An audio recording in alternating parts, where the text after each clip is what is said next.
दो चीज़ों के ऊपर होगा। एक pre operative assessment, main operation से पहले हमने क्या एसओपीज फॉलो करने हैं।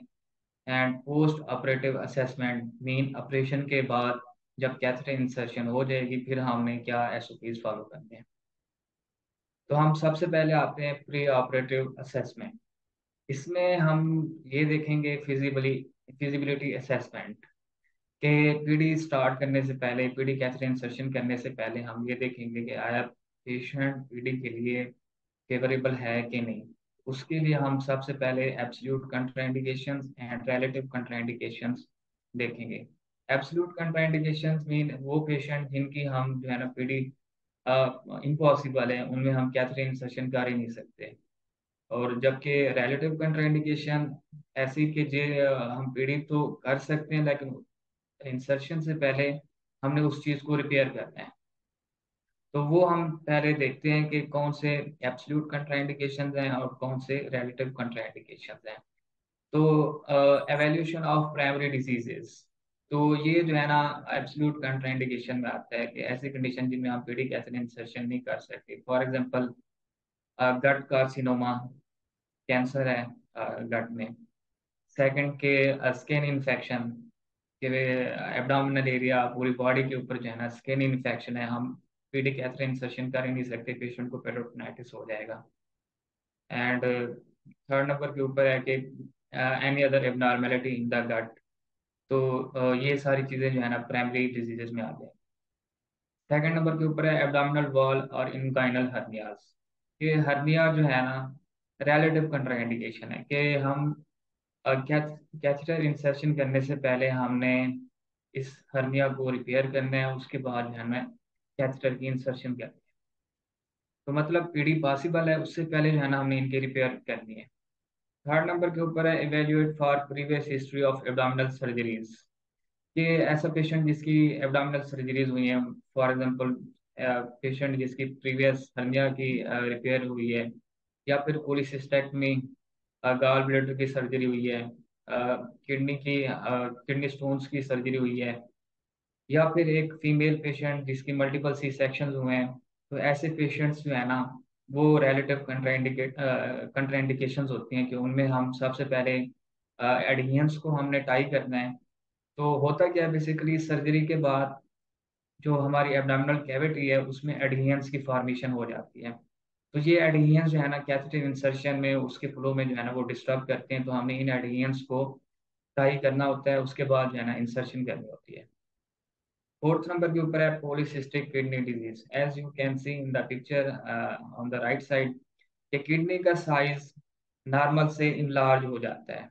तो इसका एंड रिजल्ट ये निकलता है जो हमारी पेरिटोनियल कैविटी है वो श्रिंक हो जाती है, क्योंकि हमें उसी कैविटी में सोल्यूशन डालना होता है। तो जब कैविटी की स्पेस कम रह जाएगी तो हम सोल्यूशन जो है ना अब फिल नहीं कर सकेंगे जितना हम चाह रहे होंगे। तो उससे अल्टीमेटली ये होगा कि उसकी क्लियरेंस अचीव नहीं होगी, उसका जो है ना पीडी सक्सेसफुल नहीं होगा। फिफ्थ नंबर के ऊपर है पेशेंट्स ओवरऑल सर्वाइवल, कि पेशेंट फॉर एग्जांपल आईसीयू में है, कार्डियक सपोर्ट के ऊपर है। तो ऐसे पेशेंट्स की भी हम जो है ना पीडी नहीं कर सकते हम। तो इसको जो है ना पीडी के ऊपर नहीं लेके आएंगे, तो ये भी मैटर करता है। अब हम आते हैं वो कौन सी डिजीजेज हैं जिनमें हम पीडी कर सकते हैं। तो उनमें सबसे पहले कार्डियोवैस्कुलर डिजीज।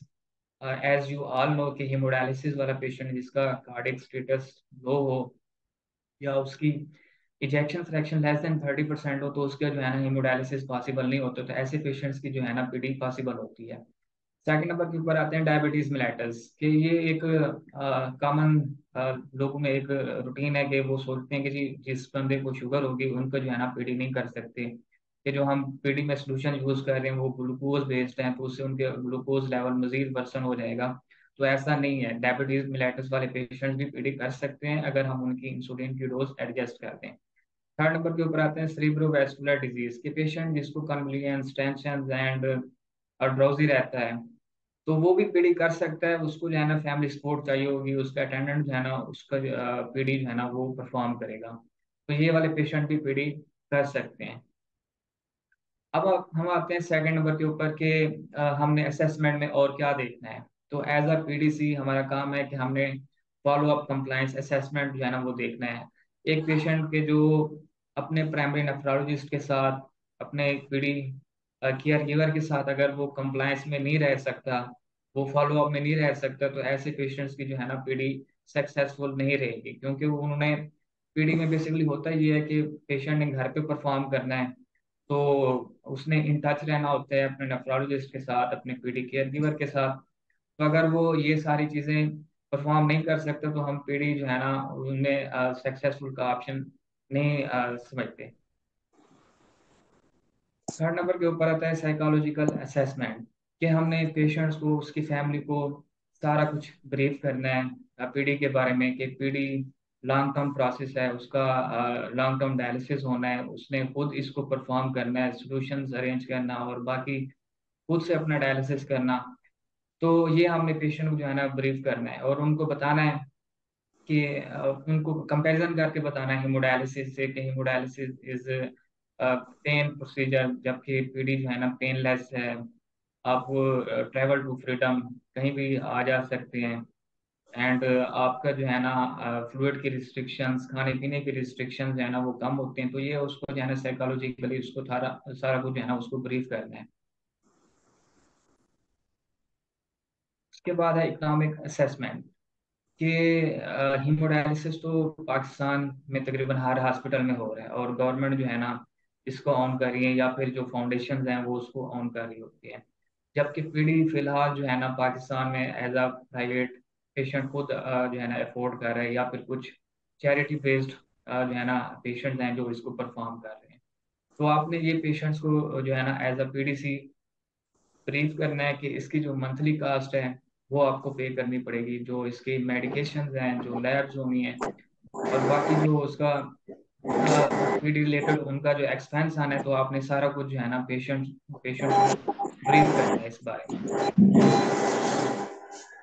नेक्स्ट आता है home environment and family support assessment, कि हमने उसका होम इन्वायरमेंट असेस करना है। फॉर एग्जाम्पल, अब हमारी एसओपीज क्या है कि होम का इन्वायरमेंट में प्रॉपर लाइटिंग होनी चाहिए, नो ओपन विंडोज, मेन के विंडोज ऐसी हों जिनको हम क्लोज कर सकें, जहाँ पे वो एक्सचेंज कर रहे हैं वहाँ पे पेट्स को अलाउ नहीं करना, जो एरिया जहाँ पे कर रहे हैं पीडी वो क्लीन होना चाहिए, उसको एंटीसेप्टिक सोल्यूशन के साथ क्लीन करना है। या फिर कुछ पेशेंट जिनमें सेपरेट रूम अवेलेबल नहीं होते, कंबाइंड रूम होते हैं, तो उनमें हम प्लेस जो है ना वो स्पेसिफिक कर सकते हैं कि इस जगह पे जो है ना उसने पीडी करनी है। हमारे काफी सारे पेशेंट्स हैं जिनके पास सेपरेट रूम अवेलेबल नहीं है, तो वो घर पे जो है ना अपने एक स्पेस बनाई हुई है जहाँ पे वो अपनी पीडी परफॉर्म करते हैं। तो एक मदर टाउन में पेशेंट है, तो उनके पास जो है ना एक ही कमरा है जिसमें उन्होंने सारा कुछ अपना रहने का, पीडी का और बाकी सप्लाई जो है ना उन्होंने अरेंज की हुई है। तो मकसद क्या है कि जहाँ भी वो पीडी परफॉर्म कर रहे हैं वहाँ पे उस एरिया को जो है ना वो क्लीन रखना है। तो लाजमी नहीं है कि सेपरेट रूम नहीं है तो हम पीडी नहीं कर सकते हैं, बस आप जो है ना कुछ मेजरमेंट्स इस तरह मैंने बताई हैं कि उन्होंने एरिया को जो है ना साफ सुथरा और वहाँ पे पेट्स वगैरह को अलाउ नहीं करना। तो ये सारी चीज़ें जो है ना आपने पेशेंट्स को ब्रीफ करनी है एज अ पीडीसी। अगर हम ये सारी इवैल्यूएशन करने के बाद पेशेंट जो है ना अ, कि हम उनकी जो है ना पीडी कर सकते हैं, तो उसके बाद हमने पेशेंट की पेशेंट के अटेंडेंट्स की जो है ना ट्रेनिंग जो है ना स्टार्ट कर देंगे फॉर सीएपीडी एंड एपीडी। उसका फायदा हमें ये होगा कि जब उसकी कैथेटर इंसर्शन होगी तो वो खुद से एक्सचेंज करना स्टार्ट कर देगा, उसकी बिहेवियरल असेसमेंट जो है ना वो इम्प्रूव होगी, उसको आइडिया होगा कि ये परफॉर्म किस तरह से करना होता है। तो अक्सर पेशेंट्स के माइंड में ये होता है कि जी हम हीमोडायलिसिस जिस तरह होता है कि वो एक स्टाफ वगैरह करते हैं हॉस्पिटल का, तो सेम लाइक ये भी इस तरह का कोई प्रोसीजर है। जबकि ऐसा जो है ना नहीं है, इसमें जो है ना पेशेंट ने खुद परफॉर्म करना है या उसके अटेंडेंट ने करना है। तो अगर आप उसको प्री ऑपरेटिव ट्रेनिंग स्टार्ट कर दें तो पेशेंट्स को जो है ना सारी जो है ना आइडिया हो जाएगा कि किस तरह से जो है ना ये परफॉर्म करते हैं। अब आते हैं कि at the time of hospitalisation आपने as a PDC in SOPs को फॉलो करना है।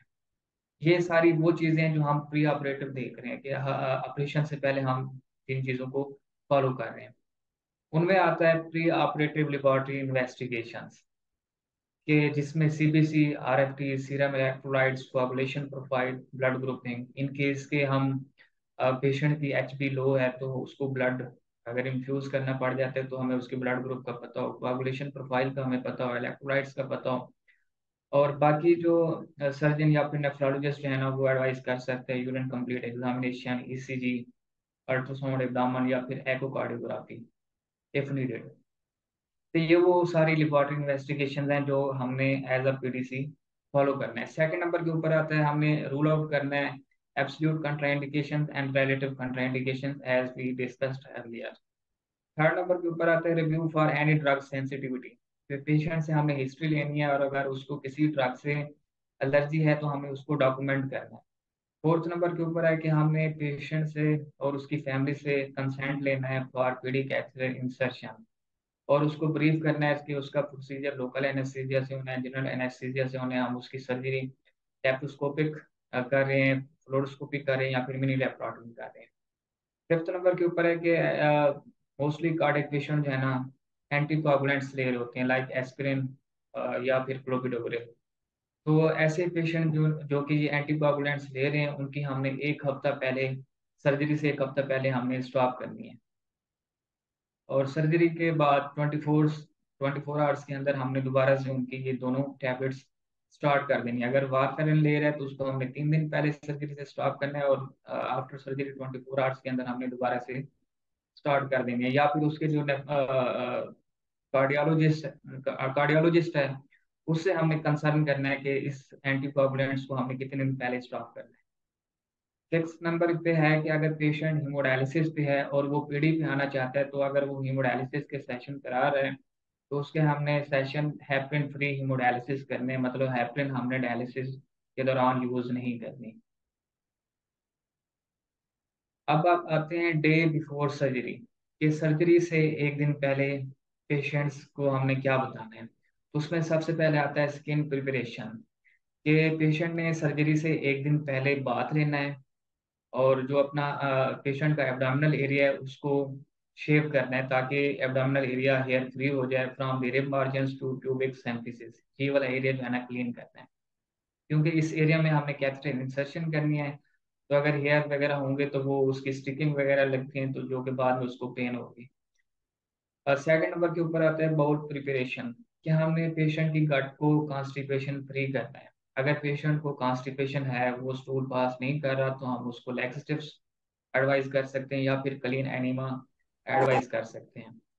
या फिर पेशेंट जो कहता है कि मुझे कॉन्स्टिपेशन का मसला नहीं है, तो हम एक ऑप्शन ऑप्शन के तौर पे हम एक्सरे जो है ना एब्डोमेन साइड का वो कर सकते हैं ताकि कॉन्स्टिपेशन को खुली तौर पर रूल आउट कर दें। बिकॉज कॉन्स्टिपेशन जो है ना पीडी वाले पेशेंट्स में इंपॉर्टेंट है। अगर कॉन्स्टिपेशन होगी तो उसकी गट जो है ना एक स्टूल से भरी होनी है, हमें एक एक्सरे इंसर्शन में मसला होना है, उसको सोल्यूशन फिल करने में, ड्रेन करने में इश्यूज आने हैं। तो कॉन्स्टिपेशन जो है ना हमने पेशेंट पीडी वाले पेशेंट में नहीं होने देनी।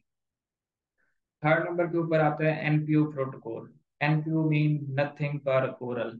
इस सर्जरी से 4 घंटे पहले अगर लोकल एनेस्थीसिया से हम कैथेटर इंसर्शन कर रहे हैं तो 4 घंटे पहले हमने पेशेंट को एनपीओ पे शिफ्ट कर देना है। सेकंड नंबर के ऊपर है कि अगर हम लोकल की जगह पे जनरल एनेस्थीसिया दे रहे हैं पेशेंट को, तो हमने 12 आवर्स पहले जो है ना पेशेंट को एनपीओ पे शिफ्ट करना है। फोर्थ नंबर के ऊपर आता है एनेस्थीसिया प्रिपरेशन, कि हमें एनेस्थीसिया टीम के साथ, आप as a PDC anaesthesia team के साथ जो है ना इन कांटेक्ट में रहना है कि हम पेशेंट्स का जो प्रोसीजर कर रहे हैं वो लोकल कर रहे हैं, नंबर कर रहे हैं या फिर जनरल एनेस्थीसिया के थ्रू कर रहे हैं। तो ये जो है ना एनेस्थीसिया टीम से कंफर्मेशन होनी है। फिफ्थ नंबर के ऊपर है सप्लाईज, कि जो हमने कैथेटर इंसर्शन करनी है उसके लिए हमें सप्लाईज अरेंज करनी है डे बिफोर सर्जरी। उसमें क्या चीज़ आता है, पीडी कैथेटर आ जाता है, एक्सटेंशन ट्यूब आ जाती है, disinfection cap, PD solution bags and heparin हो गई, और बाकी ड्रेसिंग की चीज़ें, ये सारी चीज़ें जो है ना हमने अरेंज करनी है। एंड सिक्स नंबर के ऊपर है टाइम कंफर्मेशन, कि हमने सर्जन के साथ या फिर इंटरवेंशनल नेफ्रोलॉजिस्ट के साथ टाइम कंफर्म करना है कि किस दिन सर्जरी होनी है और इस टाइम पे होनी है। तो हम एज अ पीडीसी ये हमारी रेस्पॉन्सिबिलिटी है कि हमने टाइम कंफर्मेशन करना है और पेशेंट को ब्रीफ करना है कि आपने फलां दिन फलां टाइम पे आपकी सर्जरी होनी है। अब ये तो हम सारी चीजें डिस्कस कर रहे थे डे बिफोर सर्जरी के, सर्जरी से एक दिन पहले। अब हम आते हैं सर्जरी वाले दिन जो है ना, क्या एसओपीज फॉलो करनी है। उसमें सबसे पहले आता है एंटीबायोटिक्स, कि हम प्रोफाइलैक्टिकली पेशेंट को एंटीबायोटिक्स देते हैं, जिसमें ग्राम पॉजिटिव को कवर करने के लिए वैंकोमाइसिन या फिर सेफाजोलिन देते हैं, जो कि सर्जरी ऑपरेटिंग रूम में जाने से 2 घंटे पहले हमने पेशेंट्स को आईवी दे देनी है। जबकि ग्राम नेगेटिव कवरेज के लिए ये नेफ्रोलॉजिस्ट या फिर सर्जन के प्लान में आ जाता है कि वो क्या एडवाइस करते हैं ग्राम नेगेटिव के लिए। तो मोस्टली जो है ना मेरोपेनम जो है ना वो एडवाइस की जाती है।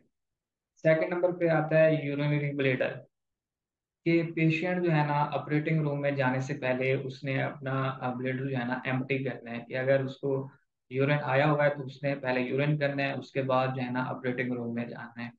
तो इधर मैं आपको बता दूं कि why we should empty the urine bladder.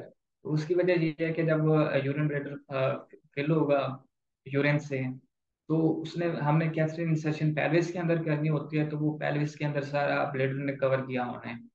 तो इंसर्शन करते वक्त कहीं ऐसा ना हो कि कैथेटर की इंसर्शन ब्लेडर में हो जाए और वो राइट पोजीशन नहीं होगी, उससे पेशेंट्स को क्या इश्यूज होंगे, पेरिटोनाइटिस होगा, उनके ब्लेडर के अंदर सारी ब्लीडिंग होगी।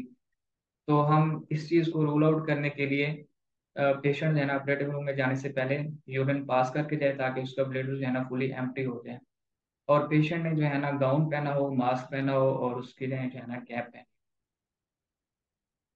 थर्ड नंबर के ऊपर आता है वाइटल साइंस, कि पेशेंट का ब्लड प्रेशर, पल्स और ऑक्सीजन जो है ना अ, अ, पता करना है। और अगर ब्लड प्रेशर 160/90 से ऊपर है तो हमने आईवी ड्रग्स के थ्रू, हमने हाइपरटेंशन ड्रग्स के थ्रू हमने बीपी को लो करना है। तो आइडियली 160/90 से कम होना चाहिए, पल्स और saturation in the normal range.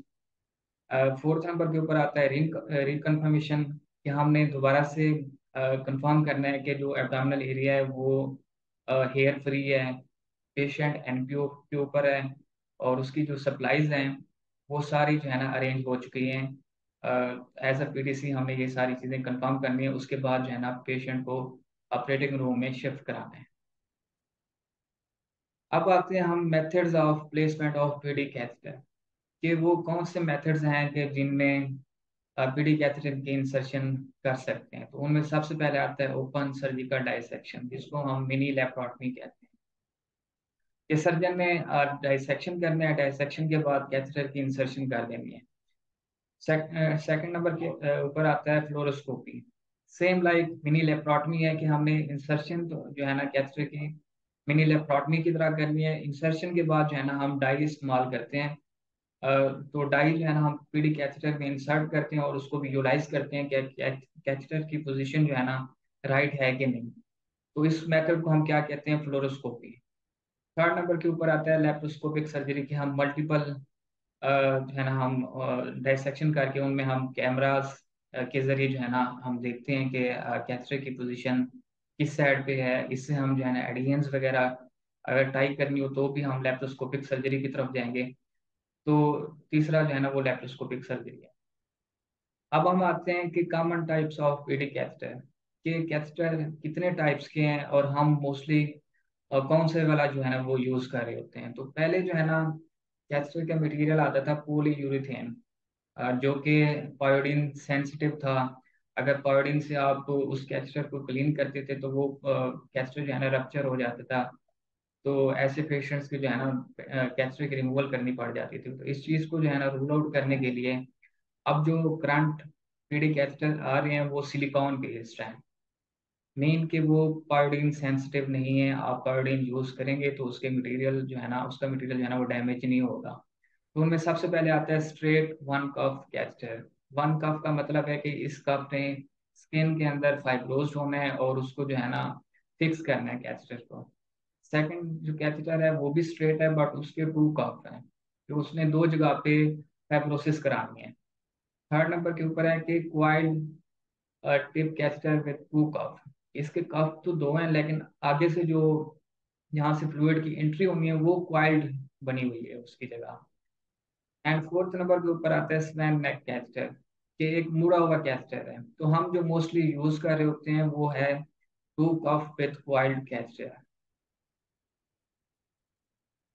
अब नेक्स्ट हम आते हैं, ये हमारी वो सारी चीजें थी प्री ऑपरेटिव, ऑपरेशन से पहले।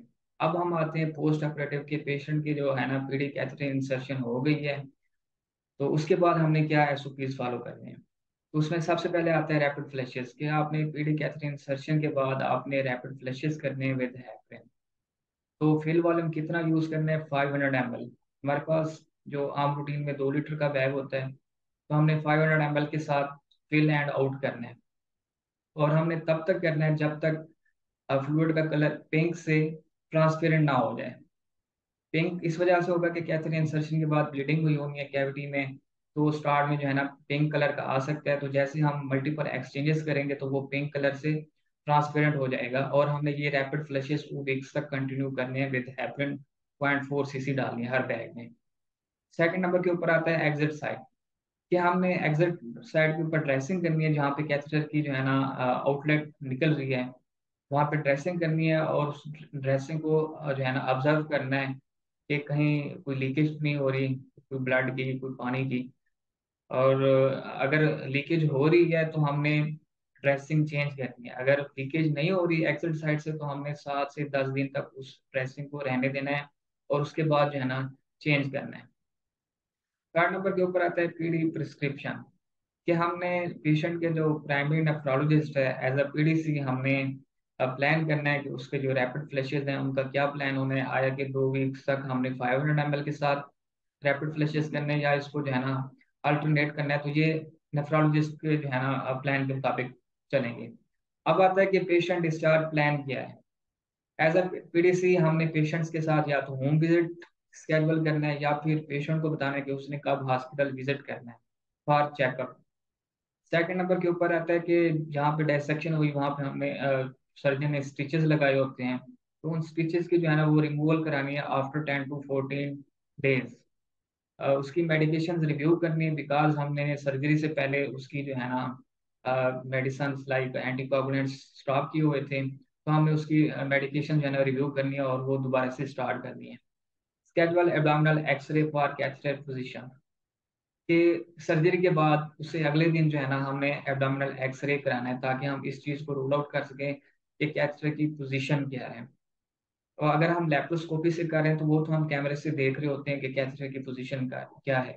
अगर हम फ्लोरोस्कोपी या फिर मिनी लेप्रोटॉमी कर रहे हैं तो उसमें जो है ना एब्डोमिनल एक्सरे की हमें जरूरत पड़ती है, ताकि हम कैथेटर की एग्जैक्ट पोजीशन जो है ना वो फाइंड आउट कर सकें।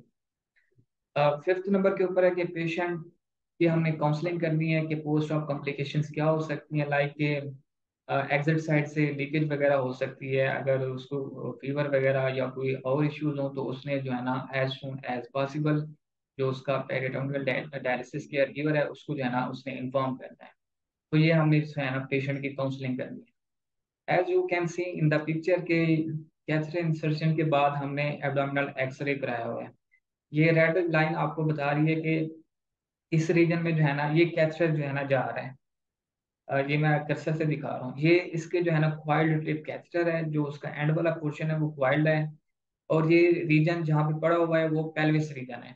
अब जो एग्जैक्ट कैथेटर की पोजीशन होगी वो 5 सेंटीमीटर बिलो द पेल्विस, कि हमने कैथेटर की जो पोजीशन है वो 5 सेंटीमीटर बिलो द पेल्विस रखनी है। और पेल्विस से ऊपर हमने 10 सेंटीमीटर का एरिया रखना होता है कैथेटर का। तो टोटल 15 सेंटीमीटर लेंथ होती है सेकंड कफ से आगे, 10 centimetre above the pubic, above the pelvis and 5 centimetre in the pelvis। तो ये जो है ना एग्जैक्ट कैथेटर की पोजीशन है। अब ये है कि केयर कैसे करनी है कैथेटर की एग्जिट साइड की, उसके लिए क्या एसओपीज हैं। तो जैसे कैथेटर की इंसर्शन होती है उसमें हमने 7 से 10 दिन तक कोई ड्रेसिंग चेंज नहीं करनी अनलेस के एग्जिट साइड से अगर लीकेज हो रही है। सेकंड नंबर के ऊपर है कि 4 to 6 वीक तक no shower no bath. And third number के ऊपर है कि पेशेंट ने कोई हैवी नो एक्सरसाइज या जिम वगैरह में लिफ्टिंग वगैरह नहीं करनी उसने फॉर 4 to 6 वीक।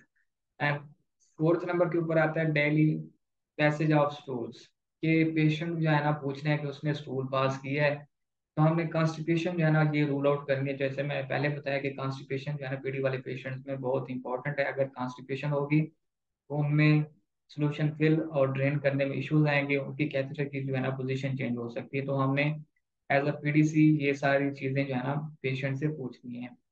और लास्ट पे है कि डू नॉट स्ट्रेच और मूव द कैथेटर। ये कैथेटर को जो है ना स्ट्रेच नहीं करना, बिकॉज इसके 2 वीक्स का जो है ना वो हीलिंग टाइम होता है। कफ का स्किन के साथ फाइब्रोसिस होने में 2 वीक्स लग जाते हैं।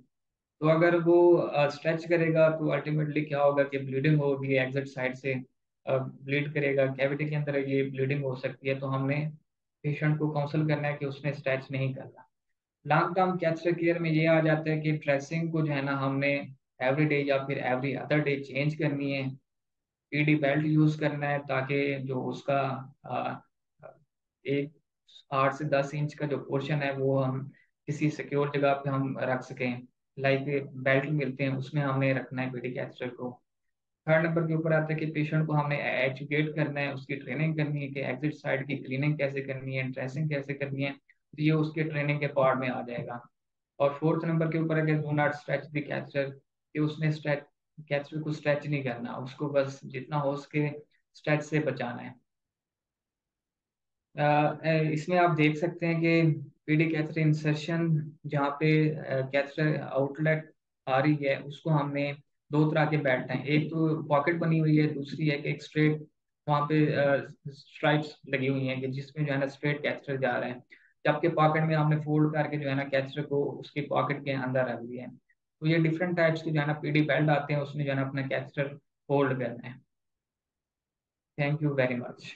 अगर कोई क्वेश्चन कोई बात समझ ना आई हो तो आप जो है ना मुझसे पूछ सकते हैं। कहीं कोई कंफ्यूजन आप मुझे बताएं लाजमी।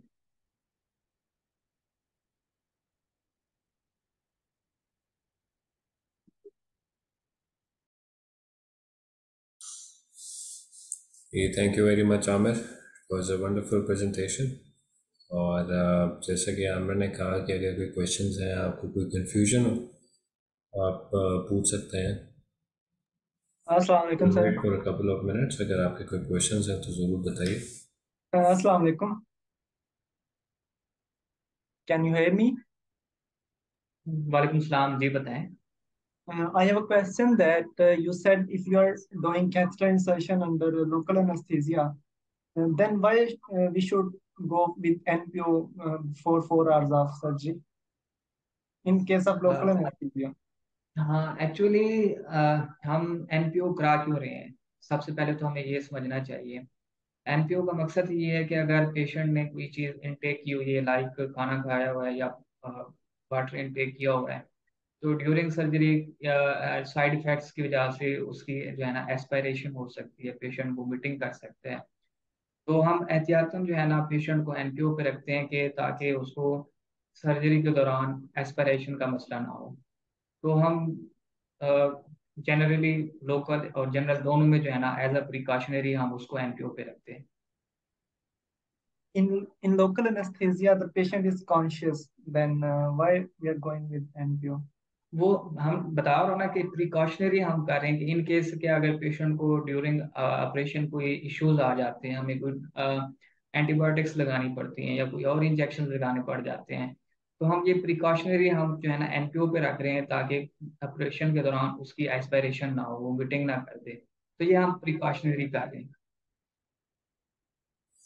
जी Atif, you had a very good question. जैसा कि आमिर ने कहा, आंसर वही है। It's just an added precaution, it's not Okay. Necessary step at all. N P O ना All भी right. पेशेंट जरूरी नहीं है इस केस में। All right. Thank you. Thank you very much, Amos. Most welcome. Anything else, किसी ने question करना हो?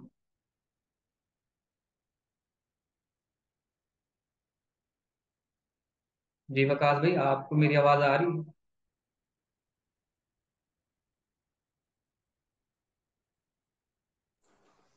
जी वालेकुम। जी जी, आवाज आ रही है अमन भाई। वालेकुम सलाम वकास भाई। कहीं पे कोई क्वेश्चन कोई यार मैं बात ना पूछनी लेट हो? आया था, मैं लेट आया था, मैंने ना स्टार्ट से काफी चीजें मिस कर दी, इसलिए मैं पूछ नहीं रहा था कि वो हो सकता है वो बता दी हो मुझे ना। बस ये एंटी कोagulation जो करते हैं ना हम, इसकी डोज का बता दें थोड़ा सा। और हाँ, मैं बेसिकली इस जो चीज में कंफ्यूज हूँ कि जब कैथेटर पास करना है तो उसके पूरे एक हफ्ते पहले आपने उनकी एंटी कोagulation बंद कर देनी है, पूरा एक हफ्ता ज्यादा टाइम नहीं है?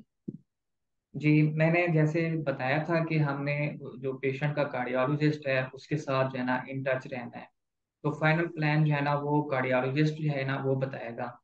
और जो हमने एसओपीज में ये डाला हुआ है कि हमने 1 वीक अगो सर्जरी से वो हमने स्टॉप कर देंगे। अगर उसका जो कार्डियोलॉजिस्ट है वो चाहेगा कि हमने 1 दिन पहले स्टॉप करें, 2 दिन पहले स्टॉप करें, तो ये उसकी प्रेफरेंस होगी।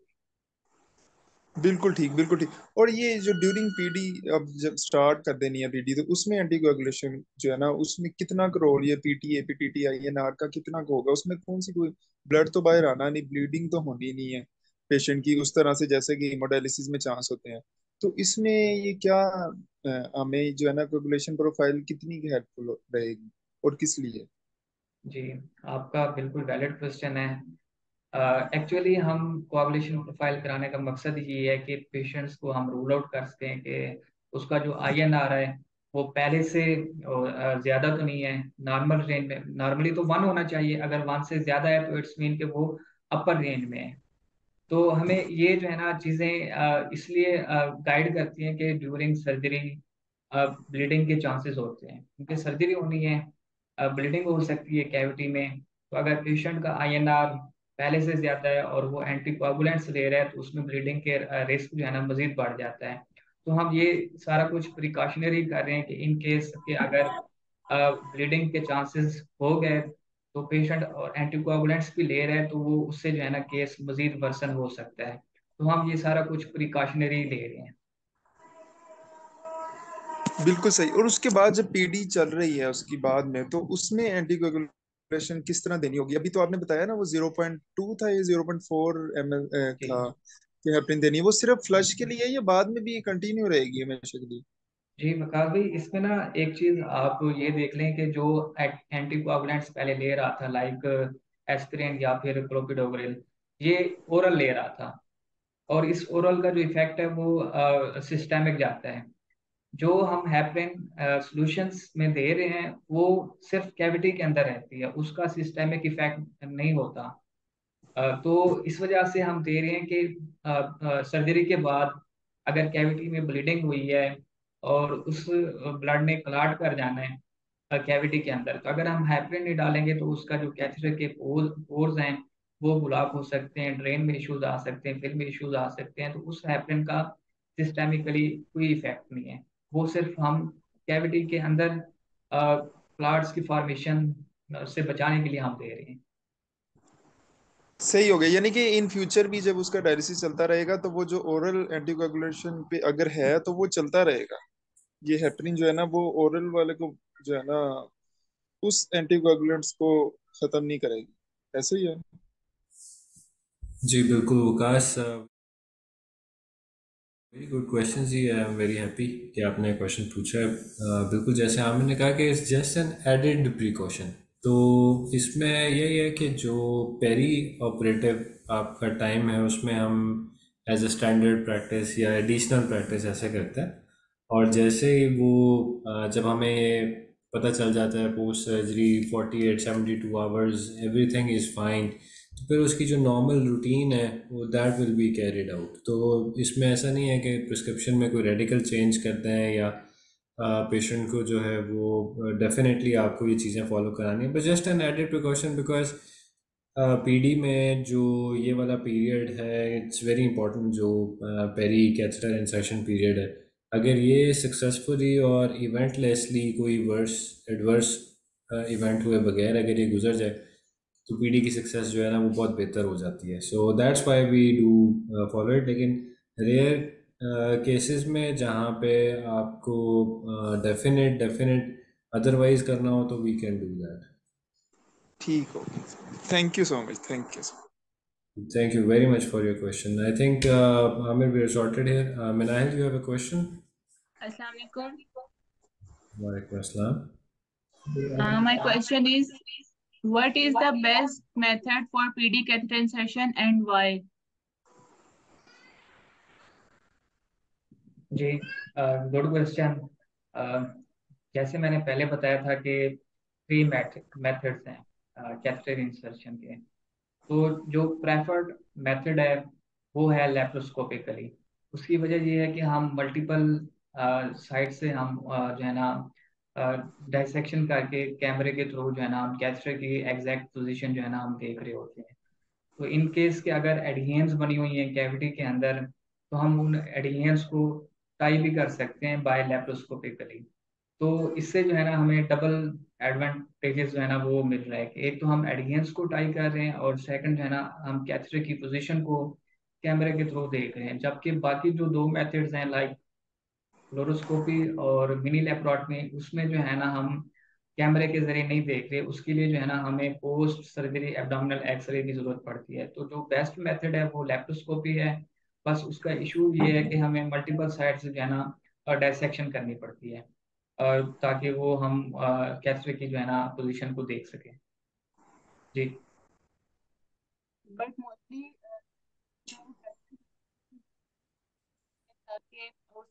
लोकल एनेस्थीसिया देते हैं। सॉरी, और आपकी आवाज नहीं आ रही थी। आई एम सेइंग कि मोस्टली सर्जन्स प्रेफर करते हैं कि फ्लोरोस्कोपिकली कैथेटर इंसर्शन करें क्योंकि उसमें हम लोकल एनेस्थीसिया देते हैं, और लेप्रोस्कोपिकली जो है वो जनरल एनेस्थीसिया देते हैं। That's why mostly surgeons prefer fluoroscopy. जी, आपकी बात बिल्कुल ठीक है। हम फ्लोरोस्कोपी एक लोकल एनेस्थीसिया के थ्रू कर रहे होते हैं, जबकि लेप्रोस्कोपी जो है ना हम जनरल एनेस्थीसिया के थ्रू कर रहे होते हैं। तो जनरल एनेस्थीसिया की ना कॉम्प्लिकेशन ज़्यादा हैं as compare to local anaesthesia. और दूसरा ये है कि हम फ्लोरोस्कोपी से सिर्फ हम एक साइड से डाइसेक्शन कर रहे होते हैं, जबकि लेप्रोस्कोपी में हम मल्टीपल साइड से जो है ना डाइसेक्शन कर रहे होते हैं।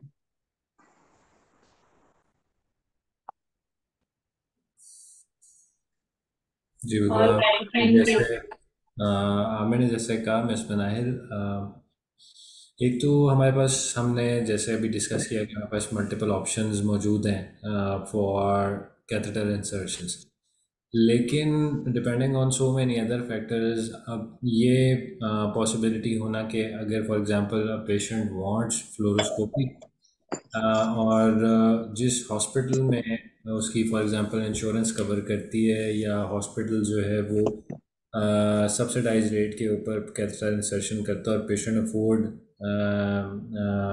नहीं कर सकता एक्सपेंसिव हॉस्पिटल, तो फिर उस केस में you will be left with not ending up having the catheter insertion with fluoroscopy. वो फिर आपको जो जो भी प्रोसीजर अवेलेबल है उससे करना पड़ेगा। So in the end, it's down to both parties. Patient choice matters, patient's affordability matters, और yes of course बहुत सारी और जो conditions हैं जो कि नेफ्रोलॉजिस्ट, ट्रीटिंग नेफ्रोलॉजिस्ट और सर्जन असेस करते हैं, उसके ऊपर डिपेंड करता है कि पेशेंट को कौन से वाली सर्जरी या कौन सा वाला मेथड फॉलो करना है।